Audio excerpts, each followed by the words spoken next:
आज जातीय कांग्रेस तरफ हिंजिकाटू आईबी ठारू एक विराट शोभा बाहरिकी इंदिरा गांधी प्रतिमूर्ति में पुष्पमाल्य दे रैली तहसिल ऑफिस घेराव करथिले।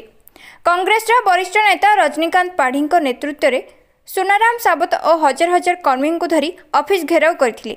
रजनीकांत पाढ़ी हिंजिरी निर्वाचन मंडल भारतीय जातीय कांग्रेस विधायक पार्टी उद्देश्य माने देखंतु जो आमर सरकारी डाक्तरखाना अच्छी हिंजिरी रे एवं शेरगढ़ रे एवं पितल एवं कंचुड़ू सेठी आवश्यक डाक्तर नाहंती कि आवश्यक उपकरण नाही। प्रथम द्वितीय कथा होची विभिन्न स्कूल चलची आपनकर हिंजी ब्लॉक रे 110 जन टीचर नाहंती प्राइमरी स्कूल रे एवं शेरगढ़ ब्लॉक रे 105 जन नाहंती शिक्षक।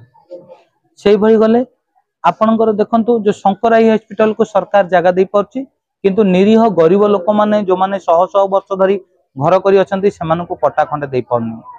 तापरे गले देखिबे मद व्यापार आपण दुर्बंध जानतु देखिए शिव मंदिर पाखे गोटे मद दुकान चलची बरमुंडई जानतु गाँ मझिरे मद भाटी चलची इंजरी कार्ड देखंतु बाजार मझिरे मद दुकान मदटा गोटे ये अमृत रस होकी चलची।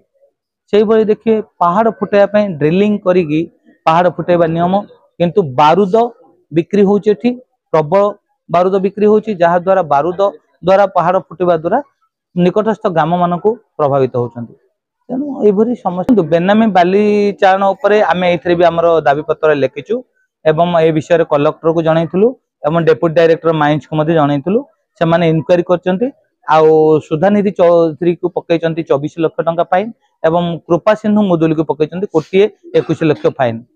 आमे बारंबार कंप्लेन करचु सेटा जदी समाधान न हुए कोर्ट तार आउ रैली फाली ए सब दिन एटा नेक्स्ट कोर्ट हाई कोर्ट।